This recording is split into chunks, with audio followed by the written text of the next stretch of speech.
Një balenë gjigante nuk i largohi zhytëses. Pastaj ajo vëren arsyen e tmerrshme pse. Por para se të fillojmë, shtypni butonin like dhe siguroheni të abonoheni në kanal nëse nuk e keni bërë dhe aktivizoni zilen e njoftimeve që të mos humbisni asnjë histori të re. Mes pafundësisë së paqësorit të jugut, ku uji i kaltër përshkon bregdetet e yshuve Cook, ekziston një botë ku tregimet magjike shpalosen në sipërfaqe.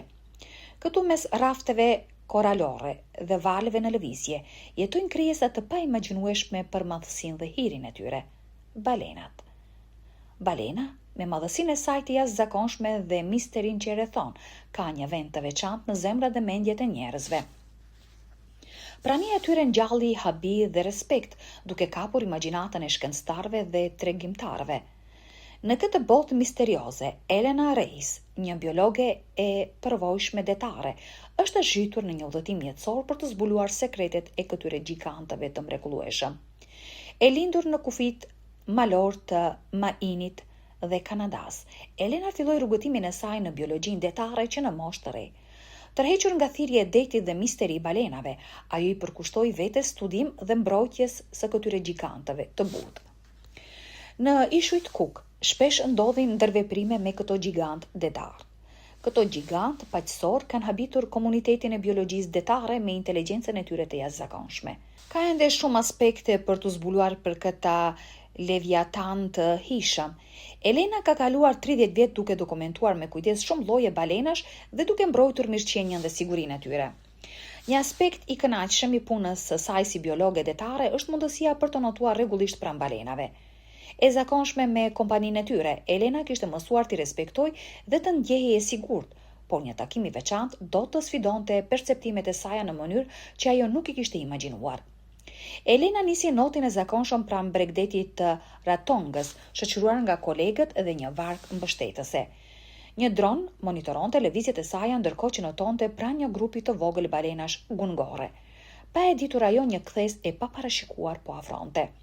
E pajisur me një kamerë të papërshkueshme nga uji, Elena vazhdoi të kapte imazhe të balenave. Pa pritmas një balenë mashkullore gjigante, mbi 23 ton dhe me gjatësi të paktën 15 metra, filloi të zbriste drejt saj. Elena kuptoi menjëherë se sjellja e tij nuk ishte normale.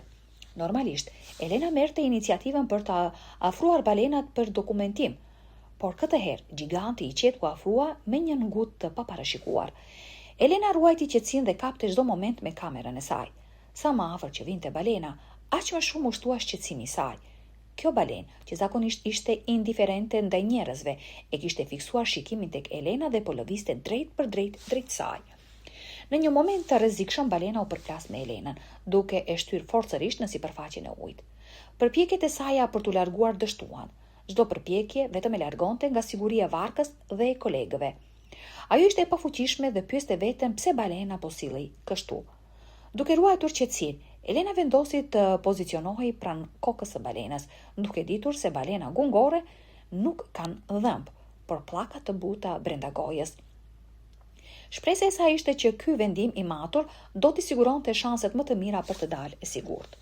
Ndërkohë, kolegët e saj në varkë ndiqnin çdo lëvizje përmes dronit. Ata ndjenin frikë të pafuqishëm për të ndërhyrë.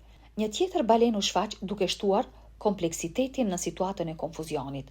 Një balenë shtynte, tjetra godiste sipërfaqen e ujit me bisht si për të mbrojtur diçka. Elena kuptoi se diçka më e rrezikshme po fshihej poshtë. Pas 10 minutash e shtyr dhe tërhequr larg varkës, Elena pa mavija të formuara në trup.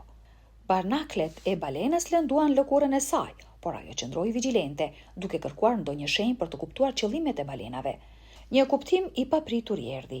Balenat po e mbronin nga një kërcënim tjetër, dhe ky kërcënim ishte peshkaqeni i tigrit, një grabitqar masiv dhe i shkatrueshëm që afroi me shpejtësi të tmerrshme, lëvizjet e tij të fuqishme duke shkaktuar valë të çrregullta rreth Elenës.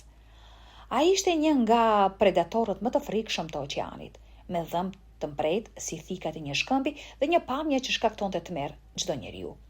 Tani Elena përballej jo vetëm me balenat e paparashikueshme, por edhe me këtë makth në formë të peshkaqenit që po afrohej me shpejtësi drejt saj.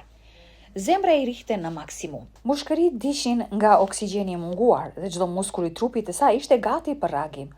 Një ndjesi e çuditshme kombinonte frigën ekstreme me një ndjenje habie. Ajo po përjetonte një skenë që nuk mund ta imagjinonte askush tjetër.